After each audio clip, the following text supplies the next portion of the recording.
मैंने कहा सिर्फ मुझे इतना बता दो, अगर तुम उस औरत के साथ अटैच थे तो मेरे साथ शादी क्यों की। मेरी 2022 में आमिर अब्बासी से शादी हुई थी। फेक बताया हुआ था कि मेरी सरकारी जॉब है, ये है, वो है, अपना घर है। और मैं भी सोचती थी जाहिर सी बात इसका आगे पीछे को होता तो ये अपने घर ना जाता। स्टिल ये इधर इधर ही मैं देखती हूँ पड़ा रहता है। और उसके बाद जो है ना 5 तोला जेवर और 5 लाख जो है ना नकद और 50,000 रुपए जेब खर्ची मुझे देगा। मतलब सिगरेट से भी तुम तंग थे और वो भी तुम मुझसे लेकर पी रहे थे। तो मारता तो ये तब भी था जब मैं प्रेग्नेंट थी। मतलब और शादी एक कराची में थी शादी, साहिर बंदी नाम, जान छोड़ के मैं फिर इसको माफ कर देती हूँ। उन दौरान मुझे हार्ट अटैक आता है तो भाई कहते हैं भाई तुम इससे जान छुड़वा लो और कहो कि इनका एक ग्रुप है।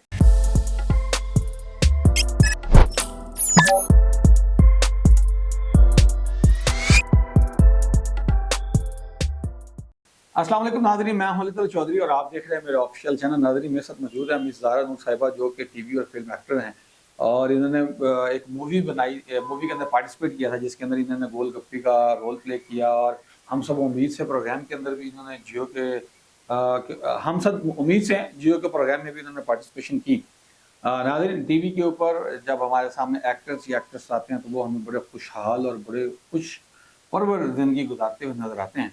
लेकिन इनकी जो दास्तां है किसी ज़माने में बड़ी खुश थी लेकिन अभी बड़ी दुख भरी दास्तां है, वो सुनने के लिए हम इनके पास पहुंचे हैं। इन्होंने शादी की आमिर अब्बासी नाम के एक शख्स से, जो कि पहले से शादीशुदा था और इनसे शादी करने के बाद भी उन्होंने 2-3 शादियां की। और उनका शादी करने का सिलसिला, उनका रोज़गार का सिलसिला है। शादी करता है, औरत कमाती है और उसके पैसे से वो ज़िंदगी गुजारता है और उल्टा उस औरत को मारता और रोज़ोकोब करता है। आइए मिस ज़ारा नूर से बात करते हैं, पूछते हैं कि उनका ये शादी कब हुई और उसके बाद फिर क्या हुआ। अस्सलाम वालेकुम। वालेकुम सलाम। क्या हाल है? ठीक है। अच्छा, आपकी आमिर अब्बासी से शादी कब और कैसे हुई? मेरी 2022 में आमिर अब्बासी से शादी हुई थी और 2021 में मैं इसको जानती थी। अच्छा, एक साल के अंदर आपका इंट्रोडक्शन हुआ और फिर अफेयर हुआ, उसके बाद आपने शादी जी की? जी, एक साल तक इधर उधर ये हुआ ही नहीं है। मतलब 3-4 साल तक ये इधर उधर हुआ ही नहीं है। मतलब स्टिल मेरे साथ था। अच्छा, ठीक है। फिर उसके बाद शादी होगी। शादी कैसे आपकी मुलाकात हुई, कहाँ पर हुई? मुझे ये जब मैं शूट वगैरह पे जाती थी वहाँ पे मेरी मुलाकात होती थी इस बंदे से ना। तो उसके बाद जो है ना मैं मतलब इससे आहिस्ता-आहिस्ता हमारे नंबर एक्सचेंज हुए, बातचीत होने लगी। इसने सब कुछ अपने बारे में फेक बताया हुआ था कि मेरी सरकारी जॉब है, ये है, वो है, अपना घर है और सब कुछ है। तो गाड़ी भी है? गाड़ी भी है, बिल्कुल। और इस तरह की चीज़ें ना ये करता रहा और उसने कहा मैं अकेला हूँ। और मैं भी सोचती थी जाहिर सी बात इसका आगे पीछे को होता तो ये अपने घर ना जाता। स्टिल ये इधर इधर ही मैं देखती हूँ पड़ा रहता है। उसके बाद जो है ना मेरी इससे शादी हो जाती है। मैं इसे कहती हूँ कि आप मुझसे शादी कर तो रहे हैं लेकिन मुझे सेफ्टी दें, आपके पास तो कुछ भी नहीं है। तो जो मुझे ये नहीं कि दे सकें शादी के लिए जो अखराजात होते हैं वो भी नहीं है तुम्हारे पास। तो ये कहता है कि देखो शादी मैंने करनी है और उसके मामलात भी मैंने ही देखने हैं, मुझे थोड़ा-सा वक़्त दो मैं सब कुछ कर दूँगा। अच्छा। मैंने कहा कि क्या कर दोगे? फिर उस दौरान जो है ना मैं इसकी बातों में आ जाती हूँ और मैं निकाह का फ़ैसला कर लेती हूँ, ठीक है? मेरा इसके साथ निकाह हो जाता है। निकाह इन शराइत पे होता है कि ये 5 मरले का मकान मुझे तामीर करवा के देगा अच्छा। और उसके बाद जो है ना 5 तोला ज़ेवर और 5 लाख जो है ना नक़द और 50,000 रुपए जेब खर्ची मुझे देगा। अच्छा। इन शराइत के तहत ना मेरा इससे निकाह हो जाता है, जिसके लिए ये बयान हल्फ़ी भी करके देता है कि ये जितनी भी बयान-ए-हल्फ़ी शराइत किधर है? मेरे पास पड़ा हुआ है। अच्छा, ठीक है। बयान हल्फ़ी जो है ना ये मुझे करके देता है कि ये सब कुछ जो मैं लिख के दे रहा हूँ, ये अपनी मर्ज़ी से लिख के दे रहा हूँ और मैं ये देने का पाबंद हूँ। ठीक है? फिर उसके बाद ना ऐसा-ऐसा वक़्त गुज़रते जाता है, मैं प्रेग्नेंट होती हूँ, मुझे अल्लाह औलाद देता है, बेटी से नवाज़ता है। आज मेरी बेटी की जो एज है ना वो 12 साल है और वो 12 साल आपकी बेटी की? नहीं सॉरी 2 साल मेरी बच्ची की एज है, 15 साल जो इसकी पहली बच्ची है उसकी एज है। अच्छा। तो जो फर्स्ट शादी है जो इसकी खानदान की शादी है उसमें से मैं मतलब ये चीज़ें मुझसे आप छुपाई। दूसरी हैं, तीसरी हैं या चौथी हैं? मुझे नहीं पता मैं दूसरी हूँ, तीसरी हूँ, चौथी हूँ। मुझे ये पता है कि जब मुझे पता चला था तो इसकी ऑलरेडी शादी 2 साल पहले इसने की हुई थी, जो कि उसकी मतलब मैंने एक पोस्ट लगाती हूँ अपनी टिकटॉक पे और मुझे कमेंट आता है कि ये हमारा ब्रदर इन लॉ है। तो मैं हैरान हो जाती हूँ कि इनका ब्रदर इन लॉ कैसे होगा? फिर मैं सारी डिटेल उससे पूछती हूँ। उस दौरान मुझे पता चलता है कि 2 साल पहले इसने एक यूके की लेडी से शादी की हुई थी और ये अभी तक उसके निकाह में मौजूद है। अच्छा। जब आपसे शादी की उन्हीं दौरान उसने जी, उससे? उन्हीं दौरान ये उसके साथ भी था। तो मेरा जब मुझे पता चला तो मैंने इस बंदे से बैठा के सिर्फ़ एक ही सवाल किया था और कोई नहीं किया था। मैंने कहा सिर्फ़ मुझे इतना बता दो, अगर तुम उस औरत के साथ अटैच थे, तो मेरे साथ शादी क्यों की?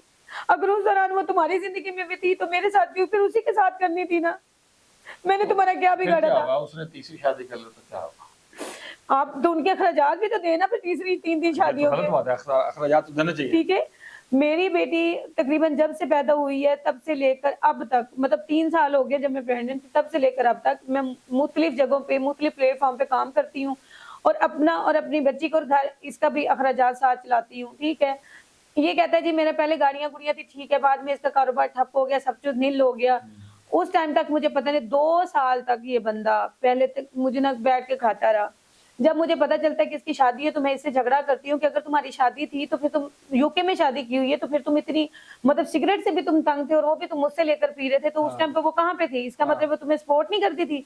तो ये मुझे कहता है कि बस मुझसे गलती हो गई है, ये वो है, ऐसा कुछ नहीं है, तसल्लियां देता है, ड्रामे करता है, वीडियो कॉल पे उसे तलाक भी दे देता है, फिर वो वीडियो जो रिकॉर्डिंग है उसको भिजवा भी देता है। सब कुछ ठीक हो गया, फिर ये इख्तलाफ कहाँ पे आया, मसला कहाँ पे बना? इख्तिलाफ यहीं से शुरू होते हैं ना कि जब मुझे पता चलता है, मैं इसको पूछती हूँ, लड़ाई झगड़ा होता है, उस लड़ाई में मुझे मारपीट करना शुरू कर देता है, ना ये बच्ची का ख्याल रखता। मारता तो ये तब भी था जब मैं प्रेग्नेंट थी, उस दौरान भी ये मुझे मारता था। फिर आपने इसको घर क्यों रखा हुआ था? तो फिर मैं क्या करती, आपका है, खर्चा आप उठा रही हैं, बिजली का बिल आप दे रही हैं, पानी का आप दे रही हैं, गैस आप दे रही हैं, खाने का खर्चा आप कर रही हैं, तो फिर आपने रखा क्यों था? इसलिए रखा हुआ था कि मेरे सर पे कोई नहीं है, ना बहन, ना भाई, ना बाप, कोई भी नहीं था साथ, मैं सिर्फ अकेली थी और उस टाइम पे मुझे इसकी जरूरत थी, ये मजबूरी थी मेरी। अच्छा। वरना मैं इसको कब का निकाल देती। फिर जाहिर सी बात है मुझे औलाद हो गई, औलाद के वक्त भी मेरे साथ कोई नहीं था, ना बहन, ना भाई, ना कोई, क्योंकि मेरी लव मैरिज थी, मुल्तान में है। अच्छा। मेरी लव मैरिज थी इसके साथ और उन्होंने मुझसे खत्म कर दिया था कि हमारी मर्जी के मुताबिक तुमने इस बंदे से शादी की है, आपकी मर्जी के खिलाफ इससे शादी। बिल्कुल,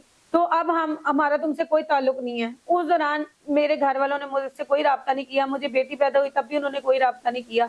तो इस बंदे को मौका मिल गया ये सारी जाती करने का। फिर मेरी बच्ची पैदा होती, तब से लेकर अब तक मैं, यकीन करें, बच्ची को उठा के मैं काम करती थी, लाइव पे बैठती थी, बीगो लाइव पे बैठती थी जी, बीगो लाइव पे बैठती थी। फिर उसके बाद जो है ना, मैं वहीं से अर्न करके वहीं से अपना रोजगार चला रही थी। इस बंदे के पास कुछ भी नहीं था। आप जहाँ से पूछना, मैंने सुना वो साथ बैठा होता था जब आप बीगो लाइव पे? जी बिल्कुल, ये साथ बैठा होता था, क्योंकि इसने मुझे एप्लीकेशनें बना कर दी थी। मुझे एप्लीकेशनें वगैरह बनाने का पता नहीं था, इसने मुझे बना कर दी थी कमाने के लिए। अच्छा। ठीक है, उसके बाद जो है ना आहिस्ता आहिस्ता चीजें चलती जाती हैं। फिर मुझे पता चलता है इसकी, मतलब और शादी, एक कराची में थी शादी साहब बंदी नाम से, एक शादी इसकी निकल आती है यूके में। और जब यूके में शादी निकलती है वो पोस्ट के जरिए, तो फिर मैं इसको पूछती हूँ कि ये क्या ड्रामा है, मेरे साथ क्यों ऐसा हो रहा है। फिर ये मुझे कहता है कि नहीं, बस पैसों का मामला था, ये पहले से चल रहा था, मैंने पैसा खाया इससे, इसलिए मैं मजबूर हूँ, मैं छोड़ दूंगा। इस क्या ये क्या कहता है कि ये मेरे, मतलब उसके वजह से ना, ये ना वीडियो कॉल पे ना उसको डिवोर्स दे देता है। अच्छा। मैं कहती हूँ चलो जान छोड़ के मैं फिर इसको माफ कर देती हूँ। उन दौरान मुझे हार्ट अटैक आता है और मैं लाहौर के अल-शाफी हॉस्पिटल इकबाल टाउन में मैं 24 घंटे जो है ना उधर एडमिट हो जाती हूँ, हार्ट अटैक की वजह से ना, टेंशन की वजह से। तो इसके पास तब भी कुछ नहीं होते मेरे, जो है ना रिलेटिव जी, मेडिकल के लिए भी इसके पास पैसे नहीं होते। मेरे जानने वाले आती हूँ, रिसेप्शन पे पैसे जमा करवाती हूँ और मेरा इलाज शुरू होता है। ठीक है, ये सारी चीजें जब मैं आती हूँ तो फिर ये माफी शाफी मांगता है उधर हॉस्पिटल में, कहता है मुझे माफ कर दो, मेरी गलतियां हैं, मैं सुधर जाऊंगा, लेकिन सुधरता कोई नहीं है। अच्छा। वही सिलसिला चलता रहता है। फिर उसके बाद ना ये आहिस्ता आहिस्ता पता नहीं क्यों मेरे साथ रह रहा था, मुझे नहीं पता, लेकिन अब तक ये मेरे साथ था। अब आगे हुआ ऐसे कि इसने कहा कि मेरी जो खानदान वाली बीवी है ना, वो उसको मैं वापस ला रहा हूँ, मैं खुद भेजती हूँ कि नहीं जाकर उसको लेके आओ। बट ले तो आओगे, तुम्हें तो मैं खिला रही हूँ, तो उसको कैसे कमा कर दोगे? कौन खिलाएगा? ठीक है, तो मैंने कहा ये किस तरह तुम एक्सपेंस पूरे करोगे? फिर यहाँ पे मैं अकेली हूँ बच्ची के साथ, तुम बच्ची को देखती हो तो मैं काम शाम करती हूँ, तो फिर जाके इस घर का खर्चा चलता है। और अगर तुम उधर रहोगे, जाहिर सी बात है तुम्हें रहना भी पड़ेगा, बीवी है, कमा के भी खिलाना पड़ेगा, और तुम्हारी इतनी इनकम है नहीं कि उसमें तुम अपने मुझे या उस घर को चला सको। तो मैंने कहा ठीक है, फिर इस तरह आपने जो फैसला करना करें, लेकिन मुझे अपने भाइयों से कहें कि मुझे भी खर्चा दें ताकि मैं सुकून से घर में बैठूं, आप उधर रहें। उस पे ना ये प्रोपोगंडा शुरू कर देते हैं, मुझे नहीं पता। अच्छा। मैं प्रोपोगंडा ये शुरू कर देते हैं कि ये चाहते हैं कि इसके उन भाइयों को कहता है कि इसका मैंने निकाहनामे में इतना कुछ लिख के दिया हुआ, मैं कब से जान छुड़वा लूं इससे, अगर वो चीजें मैंने ना लिख के दी हूँ। अब ये बच्ची को मारती है, टॉर्चर करती है, उसके साथ बुरा सलूक करती है, मैं ब्लैकमेल होता हूँ, इस वजह से मैं इसको अब फिलहाल छोड़ नहीं सकता। तो भाई कहते हैं भाई तुम इससे जान छुड़वा लो और कहो कि इनका एक ग्रुप है। मुझे ये चीजें कैसे पता चलती है कि जब लड़ाई के लास्ट टाइम मुझे ये मार पीट के जाता है तो मोबाइल इसका मैं छीन लेती हूँ, छुपा लेती हूँ, जो कि मैंने इसको लेकर दिया होता है। अच्छा। तो वो जब मोबाइल छीनती हूँ तो उसमें मैं रिकॉर्डिंग सुनती हूँ, तो मेरी मतलब हालत खराब हो जाती है। हालत खराब हो जाती है कि ये मेरे खिलाफ क्या क्या प्रोपोगंडे कर रहे थे। क्या क्या प्रोपेगेंडा? और ये प्रोपोगंडा किया जा रहा था कि एक तो तावीज़ों के ज़रिए इसको जो है ना ख़त्म करें, इसकी ज़ुबान बंद करें। एक तो ये, दूसरा ये कह रहा है कि इसको यानी कि ना किसी तरह जान छुड़वानी है, बस जैसे भी छूट जाए। अपने साले को कहता है, जो इसकी बहन है या कोई है, उसको कहता है कि देखो ये ना पंजाबी लोग हैं, मैं चाहता हूँ कि पंजाबियों के साथ पास ना मेरी बेटी ना जाए, ये साइड पे हो जाए। फिर उसके बाद बच्ची को जो है ना मैं यतीम खाने दाखिल करवा दूंगा। ये जो है ना अपनी जो यूके वाली से कहता है तू मेरी बच्ची ले जाओ, उधर जाके यतीम खाने दाखिल करवा देना। मैं मजबूर हूँ बच्ची की वजह से, फिर तुम जैसे कहोगी मैं वैसे कर लूंगा, मैं यूके आ जाऊंगा। अच्छा। इधर इनके साथ ये कहानी चला रहा है, उस औरत के साथ ये कहानी चला रहा है। मेरे साथ बिल्कुल ठीक है, मेरे साथ बिल्कुल ठीक है घर में, और माँ बाप के साथ ये कहानी चला रहा है।